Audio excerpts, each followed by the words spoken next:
2011, 2006 ഉത്തരവില് ശക്തമായി പോരാടിയത് വേറൊരാളാണ്. ആരാന്നറിയോ?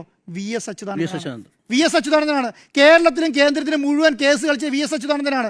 2011-16 കാലയളവിലാണ് ഈ 2006-11 കാലയളവിൽ ഒരു ഉത്തരവ് പോലും CMRL-നോ ഈ KEMRL അനുകൂലമായിട്ട് കിട്ടിയിട്ടില്ല കേട്ടോ.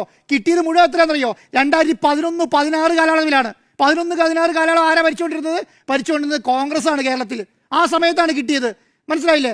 അതിൻ്റെ അപ്പീൽ പോയി. പിന്നെയും ആ അപ്പീലിൻ്റെ പുറത്താണ് 2019 ഏത് ഉത്തരവ് വന്നത്? 2019 ഈ പറഞ്ഞ കേന്ദ്ര സർക്കാർ ഉത്തരവിറക്കിയത്.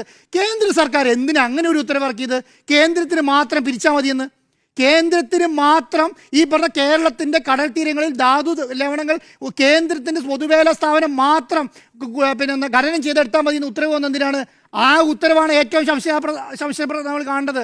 എന്താ കാരണം? ആ ഉത്തരവിന് ശേഷം എടുത്ത മണൽ മുഴുവൻ ഈ IREL എടുത്തല്ലോ കേന്ദ്ര ഏജൻസി.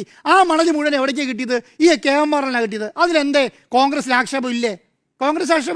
അപ്പോൾ ഒരക്ഷരം മിണ്ടുന്നില്ല. അപ്പോൾ നമ്മൾ ഈ പറയുന്നത് വെച്ചിട്ട് ഉത്തരവ് ശരി, നമ്മുടെ ഉത്തരവ് 2011-23 പിണറായി വിജയൻ്റെ കാലത്ത് ഇങ്ങനെ ഒരു ഉത്തരവിറക്കി. ഈ ഉത്തരവ് ഈ കർത്തയ്ക്ക് ഉപകാരപ്പെട്ടിട്ടുണ്ടോ? അയാളുടെ കയ്യിലുള്ള 60 ഏക്കർ പിന്നെയും പോവുകയാണ് ചെയ്തത് അല്ലേ? അപ്പം ഇതിനെ നമ്മൾ ഈ വളച്ചൊടിച്ചിട്ട് കാര്യമില്ലല്ലോ. ഏത് കാര്യത്തിനകത്ത് വളച്ചൊടിച്ചിട്ട് കാര്യമില്ലല്ലോ. ഞാൻ വേറൊരു കാര്യം കൂടെ പറഞ്ഞുതരാം. നേരത്തെ മാധു പറഞ്ഞ കാര്യത്തിനെ കുറിച്ചാണ്. ഇന്ത്യൻ എക്സ്പ്രസിൻ്റെ ഒരു വാർത്തയാണ്. 2014 ഈ വീണ വിജയൻ കമ്പനി തുടങ്ങുന്നത്. 2015-16 25 ലക്ഷം രൂപ ടേൺ ഓവർ ഉണ്ട്. 16-17 44 ലക്ഷം രൂപ ടേൺ ഓവർ ഉണ്ട്.